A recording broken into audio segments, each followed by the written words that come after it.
पाकिस्तान के खिलाफ लोगों का गुस्सा, विरोध प्रदर्शन शुरू। जम्मू कश्मीर के उधमपुर ब्लास्ट के बाद पाकिस्तान के खिलाफ विरोध प्रदर्शन शुरू हो गया है। पाकिस्तान के खिलाफ लोगों का गुस्सा उमड़ रहा है।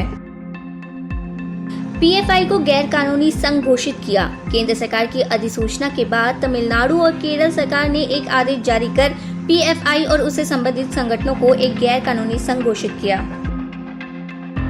एसआईटी ने तीनों आरोपियों की रिमांड की मांग की। अंकिता भंडारी हत्याकांड की जांच कर रही एसआईटी ने कोटद्वार कोर्ट में याचिका दायर कर मुख्य आरोपी पुलकित आर्य समेत तीनों आरोपियों के पुलिस रिमांड की मांग की है। दिल्ली पुलिस की बड़ी कार्रवाई। दिल्ली पुलिस के द्वारा डिस्ट्रिक्ट में आपराधिक गैंग से जुड़े 3 शार्प शूटर को गिरफ्तार किया है। आरोपी देवेंद्र शूटर नवीन खाटी गिरोह का मुख्य शूटर है और पहले हत्या और डकैती के कई मामलों में शामिल है। इसके साथ ही आरोपी विजेंद्र नीतू दबोदिया गिरोह का सदस्य है। ये भी पहले हत्या और डकैती के कई मामलों में शामिल रहा है। सुप्रीम कोर्ट का बड़ा फैसला। रेप की परिभाषा में शामिल हो मैरिटल रेप। सुप्रीम कोर्ट ने कहा है कि medical termination of pregnancy act के तहत रेप में वैवाहिक रेप शामिल होना चाहिए। सुप्रीम कोर्ट ने व्यवस्था दी है कि पतियों के द्वारा किया गया महिला पर यौन हमला बलात्कार का रूप ले सकता है और बलात्कार की परिभाषा में मेडिकल टर्मिनेशन ऑफ प्रेगनेंसी अधिनियम के तहत वैवाहिक बलात्कार शामिल होना चाहिए। अखिलेश यादव चुने गए समाजवादी पार्टी के राष्ट्रीय अध्यक्ष। समाजवादी पार्टी का राष्ट्रीय अधिवेशन आयोजित किया गया। पार्टी के राष्ट्रीय अध्यक्ष का चुनाव हुआ, जिसमें अखिलेश यादव को एक बार फिर अध्यक्ष चुना गया। बुधवार को प्रांतीय अधिवेशन में नरेश उत्तम पटेल को लगातार दूसरी बार सपा का प्रदेश अध्यक्ष चुन लिया गया। व्हाट्सएप प्राइवेसी पॉलिसी पर अगले साल जनवरी में सुप्रीम कोर्ट करेगी सुनवाई। व्हाट्सएप प्राइवेसी पॉलिसी को लेकर अगले साल 17 जनवरी को सुप्रीम कोर्ट की संविधान पीठ सुनवाई करेगी। सुप्रीम कोर्ट ने केंद्र सरकार के आग्रह को मंजूर कर लिया। अदालत ने कहा है कि सरकार डेटा प्रोटेक्शन बिल लाने की तैयारी कर रही है, इसलिए मामले की सुनवाई बाद में करेगी। दरअसल केंद्र ने कहा है कि आगामी संसद सत्र में डेटा प्रोटेक्शन बिल लाया जाएगा। सुप्रीम कोर्ट ने केंद्र को जारी किया नोटिस। चुनाव आयोग की स्वायत्तता के मामले में सुप्रीम कोर्ट की संविधान पीठ ने केंद्र सरकार, वित्त मंत्रालय, कानून मंत्रालय को नोटिस जारी किया है। शीर्ष अदालत 17 नवंबर को मामले की सुनवाई करेगी। सुप्रीम कोर्ट में अर्जी दाखिल कर मांग की गई है कि तीनों आयुक्तों को समान अधिकार मिले, यानी सीईसी के अधिकार बाकी दोनों को भी हो।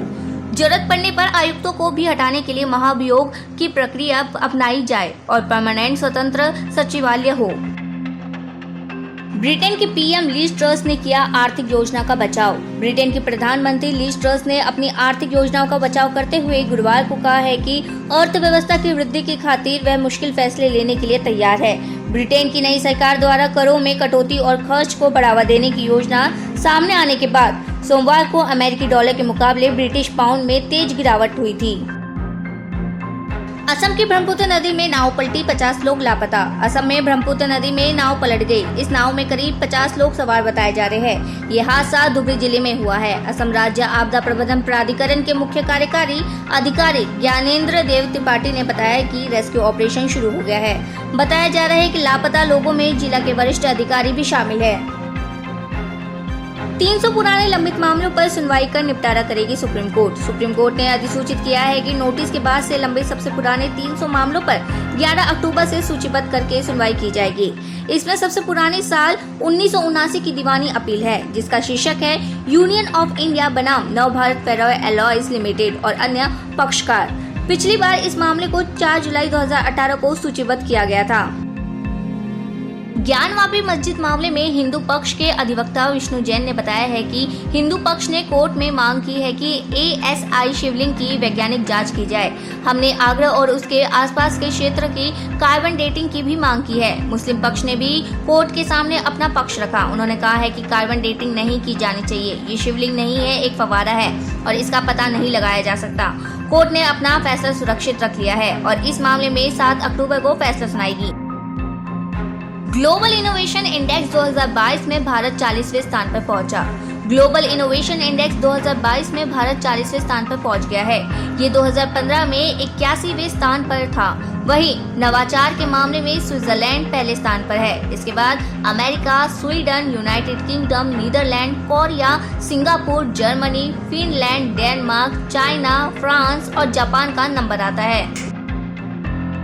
एक अभियान के तहत अंतर्राष्ट्रीय अंतरिक्ष स्टेशन पर गए 30 अंतरिक्ष यात्री बुधवार को सकुशल वापस आ गए।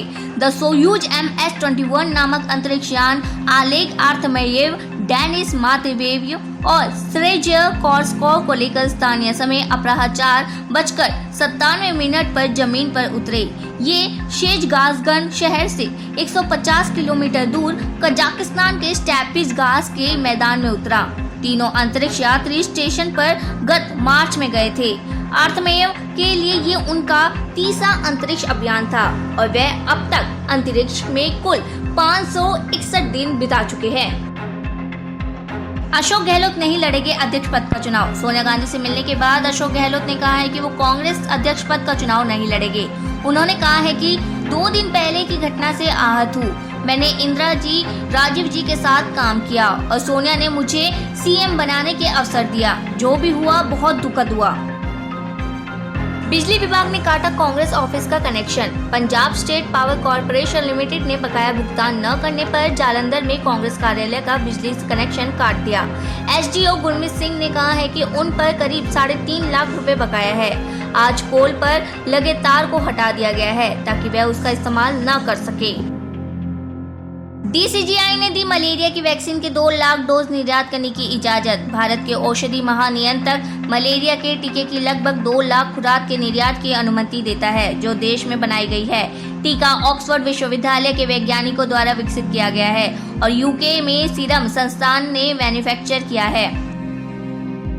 PM मोदी दिखाएंगे तीसरी वंदे भारत ट्रेन को हरी झंडी। गुजरात के गांधीनगर से मुंबई सेंट्रल तक देश की तीसरे वंदे भारत ट्रेन को PM मोदी हरी झंडी दिखाएंगे। ये मेड इन इंडिया ट्रेन है और तेज गति से चलती है। लोको पायलट SK सरीन का कहना है कि ये 92 सेकंड में 0 से लेके 100 किलोमीटर प्रति घंटे की रफ्तार पकड़ सकती है। हरिद्वार पंचायत चुनाव को गुरुवार को रिजल्ट घोषित किया गया है। जिला पंचायत की 44 सीटों में से 17 पर निर्दलीयों ने जीत दर्ज की है। वहीं 13 सीटों पर BJP ने विजय पताका फहराई है। इसके बाद तीसरे नंबर पर बसपा रही है, जिसने 8 सीटों पर जीत दर्ज की है। सबसे खस्ता हालत में कांग्रेस दिखी है, जिसने मात्र 4 सीटें जीती है।